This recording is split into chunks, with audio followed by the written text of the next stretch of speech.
তোমরা কি নর্থ সিকিম যাওয়ার প্ল্যান করছো আর সাথে কি জিরো পয়েন্টটাও আছে তোমাদের? তাহলে কিন্তু এই ভিডিওটা তোমাদের কিন্তু অবশ্যই ভালোভাবে দেখতে হবে। হ্যাঁ, আমি কৌস্তব আর তোমরা জানো আমি নর্থ সিকিম আর গ্যাংটক ট্যুরে চলে গেছিলাম ৫ রাত্রি ৬ দিনের জন্য। আর এই ট্যুরটা সম্পূর্ণ আমি করেছিলাম রনি ট্যুর অ্যান্ড ট্রাভেলস এর হাত ধরে।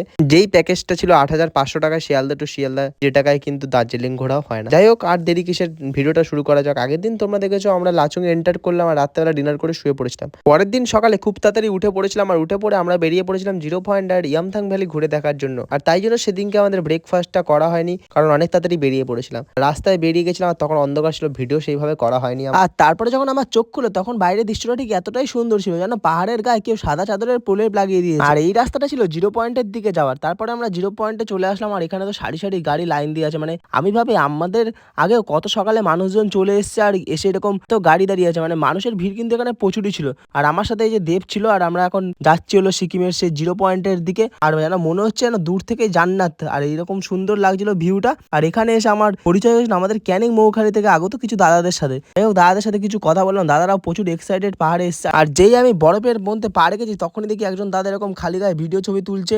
আর দাদার সাথে কথা বলে বুঝলাম দাদা একজন বাঙালি। আর বাঙালিদের মধ্যেই কিন্তু ভাই এরকম এক্সাইটমেন্ট থাকে, ঠিক আছে, সচরাচর বাঙালিরা ছাড়া এরকম কেউ করে না। তারপরে আস্তে আস্তে আমরা অনেকটা উপরে উঠে এসেছিলাম, যেখানে লোকের সংখ্যা খুবই কম ছিল, নিচে প্রচুর ভিড় ছিল। আর তোমাদেরকে একটা কথা বলে দিচ্ছি, এখানে আসতে গেলে কিন্তু অক্সিজেন ক্যান মাস্ট ইম্পর্টেন্ট। আমরা যদিও আনি না, আমাদের কাছে কর্পূর ছিল, তাই দিয়ে আমরা কাজ চালিয়ে দিয়েছিলাম। আর হাঁপিয়ে গেছিলাম বলে এখানে একটু শুয়ে রেস্ট নিচ্ছিলাম। তারপরে আমিও এই ঠান্ডার মধ্যে জামা খুলে বরফের মধ্যে একটুখানি বীরত্ব দেখাচ্ছিলাম। আর কি এগুলো আর কি স্মৃতি হয়ে থেকে যাবে, কি বলো, খুবই মজা হয় এরকম বরফের মধ্যে আসলে। আর আমার তো বরফ খুবই ভালো লাগে। তারপরে শেষে আমি এরকম জ্যাকেট ফ্যাকেট পরে নিলাম আবার। আর তারপরে এখান থেকে এখন আমি চলে যাবো জিরো পয়েন্ট থেকে এইবারের মতো টাটা করে। তারপরে জিরো পয়েন্ট থেকে ফেরার পথে আমাদের আর একটা ভিউ পয়েন্ট ছিল, যেটার নাম কিন্তু ইয়ামথুং ভ্যালি ছিল। আর নর্থ সিকিমের ভ্যালি অফ ফ্লাওয়ার কিন্তু ইয়ামথুং ভ্যালিকেই বলা হয়। তো এখানে নেমে আমি চারিদিকটা ঘুরে দেখছিলাম। আর নিচে আমি যাইনি, নিচেই কিন্তু সব টুরিস্টরা ছিল। তারপরে এখানে একটা সুন্দর ভিডিও বানানোর জায়গা ছিল, যেখানে অনেকগুলো ফ্ল্যাগ দিয়ে সাজানো ছিল। তো এখানে নামে কিছু ভিডিও বানাচ্ছিলাম আমি। তোমাদের কেমন লাগলো অবশ্যই কিন্তু কমেন্ট করে জানি ইয়ামথুং ভ্যালি। তারপরে আমরা 2 ঘন্টা মতো জার্নি করার পরে আমাদের লাচুং এর হোমস্টেতে ফিরে আসি। আর আজকে ফিরতে এতটাই সন্ধ্যা হয়ে গেছিল,